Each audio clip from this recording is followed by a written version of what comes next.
এখন তো প্রমাণিত হলো মিজানুর রহমান আজাহারি উনি ইয়াহুদিদের ব্যাপারে বিদ্বেষমূলক কথা বলেছেন বলেই অস্ট্রেলিয়া উনার মানে সফর বাতিল করছে, ওরা ভিসা বাতিল করছে, ওরা ওদের অথরিটি আছে, ওরা করতে পারে। তখন আমার এখানে একটা প্রশ্ন, আমি কিন্তু বিজ্ঞানফুল, আমি কিন্তু কোনো বিদ্বেষ প্রচারের পক্ষে না, সে ইয়াহুদি হোক আর নাসারা হোক আর হিন্দু হোক আর যেই হোক। আমার কত হলো গঠনমূলক সমালোচনা করা হবে, বস্তুনিষ্ঠ সমালোচনা করা হবে, যেটা হিস্টোরিক্যাল ফ্যাক্ট সেটা বলা হবে, যেটা সত্য হিস্টোরিক্যাল ট্রুথ সেটা বলা হবে। কিন্তু বিদ্বেষমূলক কোনো বক্তার বক্তব্য আমি সাপোর্ট করবো না, ঠিক আছে? কিন্তু এখানে আমার কিন্তু অন্য কথা, মিজানুর রহমান আজহারিকে আপনারা ইসরায়েলের বিরুদ্ধে কথা বলার কারণে আপনারা ভিসা বাতিল করে দিলেন।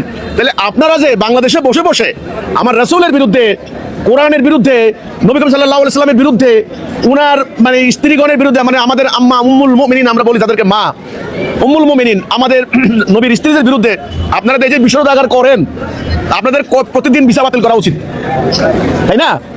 কাজে আপনারা তো বলেন খুব মানবাধিকারের কথা, বাক স্বাধীনতার কথা, তখন বাক স্বাধীনতা কই গেল? মিজানুর রহমান আজহারির বাক স্বাধীনতা কই গেল? উনি তো গালাগালি করেন নাই, উনি নিশ্চয়ই ইসরায়েলিদের অপকর্মের কিছু কথা বলেছেন।